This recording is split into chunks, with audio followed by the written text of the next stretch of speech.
sur la D184 en tête avant droite.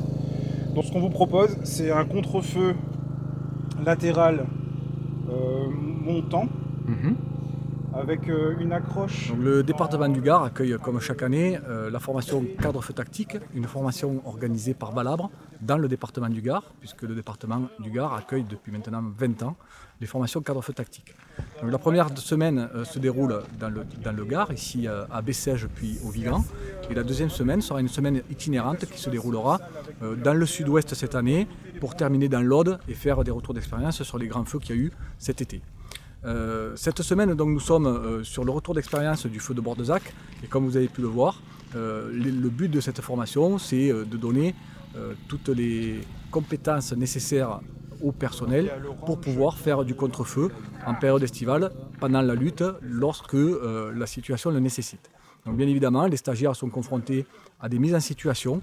Alors aujourd'hui, le rétexte du feu de Bordezac qui a eu lieu en 2022, où nous avons sollicité donc, le poste de commandement d'Alès pour jouer des exercices réels.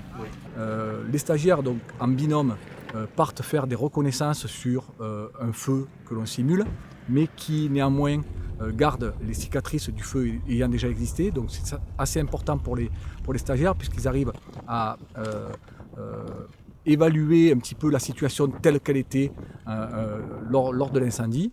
Et ensuite, ils font des recherches d'opportunités en analysant donc, la météo, la topographie, la végétation, etc.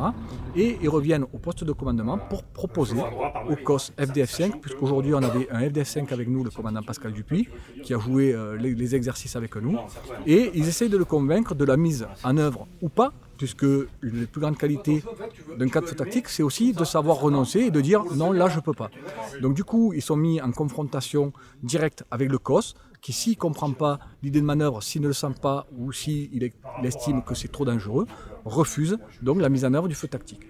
Donc on fait ça sur la journée et on travaille sur des pas de temps qui vont de réaction immédiate et puis après à T plus 2 heures, T plus 3 heures et cet après-midi on va même faire T plus 4 heures pour justement voir jusqu'où les stagiaires peuvent faire des propositions pertinentes et surtout efficientes pour la lutte contre le feu. Dès demain, nous allons nous rendre donc sur le CIS de la Grand-Combe où la maquette feu de forêt sera mise en œuvre pour justement bien expliquer le comportement, les mécanismes du feu à l'ensemble des stagiaires. Et jeudi, nous partirons à Millau, dans l'Aveyron, pour faire le rétex du feu de Mostuéjoul qui a eu lieu également en 2022, avec là aussi une équipe du SDIS de l'Aveyron, avec un COS chef de site, et etc. Donc on reprend ces mécanismes pendant toute la semaine. Vendredi sera la journée qui sera consacrée à la mise en œuvre du feu tactique réel sur le terrain, puisque la météo nous permet cette semaine de pouvoir le faire. Et la deuxième semaine se fera, elle, du 4 au 10 novembre, comme je vous le disais, dans le sud-ouest.